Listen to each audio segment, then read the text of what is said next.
আকাশবাণী আগরতলা। স্থানীয় সংবাদ পড়ছি মনীষা কর্মকার।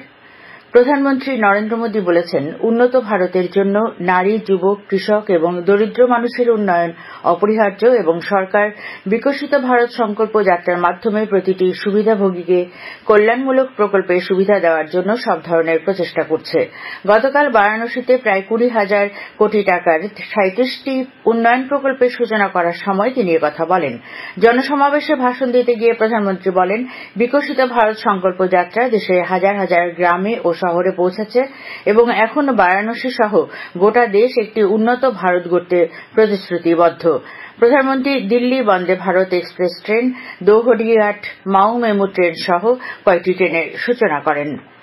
বিকশিত ভারত সংকল্প যাত্রা ও প্রতি ঘরে সুশাসন দ্বিতীয় পর্বের কার্যক্রম গতকাল রাজ্যের নানা স্থানে অনুষ্ঠিত হয়। এর অঙ্গ হিসেবে সিপাহীজলা জেলার বিশালগড় ব্লকের হরিশনগর গ্রাম পঞ্চায়েত ও চম্পামুড়া গ্রাম পঞ্চায়েত এলাকায় ক্ষেত্রীয় পর্যায়ের প্রশাসনিক শিবিরে বিভিন্ন দপ্তরের কর্মীরা এলাকার লোকজনকে বিভিন্ন সরকারি সুবিধা প্রদান করেন।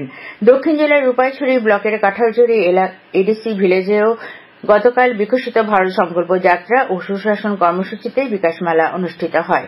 প্রাণী সম্পদ বিকাশ মন্ত্রী সুধাংশু দাস ঊনকোটি জেলার কাঞ্চনবাড়ির ধনসিং মেমোরিয়াল দ্বাদশ শ্রেণী বিদ্যালয় মাঠে বিকশিত ভারত সংকল্প যাত্রার কর্মসূচিতে অংশ নেন। 3টি স্থানে বিকশিত ভারত সংকল্প যাত্রার ভ্রাম্যমাণ আইইসি ভ্যান পরিক্রমা করে। আগামী 5ই জানুয়ারি থেকে ত্রয়োদশ বিধানসভার তৃতীয় অধিবেশন আহ্বান করা হয়েছে। রাজ্যপাল ইন্দ্রসেনা রেড্ডি নাল্লু আগামী 5ই জানুয়ারি 11টায় বিধানসভার এই অধিবেশন আহ্বান করেছেন। ত্রিপুরা বিধানসভা সচিব বামদেব মজুমদার এক প্রেস বিজ্ঞপ্তিতে এ সংবাদ জানিয়েছেন। নির্বাচন কমিশন রাজ্যে লোকসভার 2 আসনের নির্বাচনের লক্ষ্যে রিটার্নিং অফিসারের নাম ঘোষণা করেছেন। নির্বাচন কমিশনের সচিব সন্তোষ কুমার দুবে এক বিজ্ঞপ্তিতে জানিয়েছেন, পশ্চিম আসনের জন্য রিটার্নিং অফিসার থাকবেন পশ্চিম জেলার জেলাশাসক। পূর্ব আসনের জন্য ধলাই জেলার জেলাশাসককে রিটার্নিং অফিসার করা হয়েছে। এদিকে শ্রী দুবে অন্য এক বিজ্ঞপ্তিতে লোকসভার 2টি আসনে 60 জন অ্যাসিস্ট্যান্ট রিটার্নিং অফিসারের নাম ঘোষণা করেছেন। 2টি কেন্দ্রের জন্য 30 জন করে রিটার্নিং অফিসার রয়েছেন। মুখ্যমন্ত্রী অধ্যাপক ডাক্তার মানিক সাহা বলেছেন, রাজ্যে ডেন্টাল কলেজের জন্য নতুন ভবন গড়ে তোলার চিন্তাভাবনা রয়েছে রাজ্য সরকারের। ডোনার মন্ত্রক এর জন্য 202 কোটি টাকা বরাদ্দ করেছে। গতকাল রাজধানীর রবীন্দ্র শতবার্ষিকী ভবনে ডেন্টাল কলেজের প্রথম প্রতিষ্ঠা দিবস উপলক্ষে আয়োজিত অনুষ্ঠানে একথা বলেন মুখ্যমন্ত্রী। তিনি বলেন, এই ডেন্টাল কলেজে একটি গবেষণা কেন্দ্র গড়ে তোলার পরিকল্পনা রয়েছে। সেই সাথে আগামী দিনে এই ডেন্টাল কলেজের আসন সংখ্যা বাড়ানো হবে। তাছাড়া এই কলেজের ছেলে মেয়েদের জন্য আলাদা আলাদা হোস্টেল তৈরি করা হবে বলে তিনি জানিয়েছেন।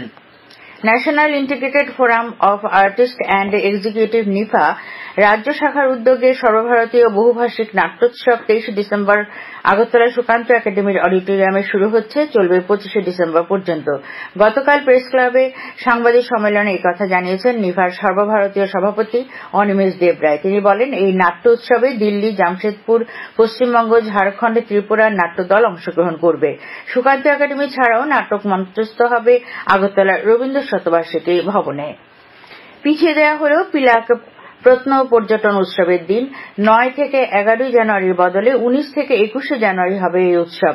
গতকাল পশ্চিম পিলাক দ্বাদশ স্কুলে আয়োজিত এক সভায় এই সিদ্ধান্ত নেওয়া হয় বলে জানান মহকুমা শাসক অভেদানন্দ বৈদ্য। সভা থেকে সমবায় মন্ত্রী শুক্লাচরণ নোয়াতিয়াকে চেয়ারম্যান ও মহকুমা শাসককে গভর্নর করে মেলা গঠন করা হয়।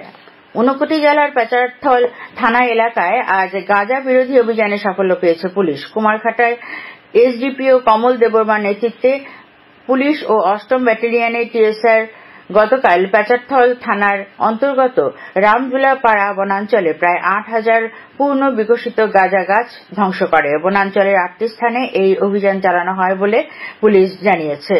আবহাওয়ার পূর্বাভাসে জানানো হয়েছে, আজকের আকাশ প্রধানত পরিষ্কার থাকবে। দিনের সর্বোচ্চ তাপমাত্রা থাকতে পারে 26 ডিগ্রির কাছাকাছি। আজ সকালের সর্বনিম্ন তাপমাত্রা ছিল 12.4 ডিগ্রি সেলসিয়াস। স্থানীয় সংবাদ এখনকার মতো শেষ হলো।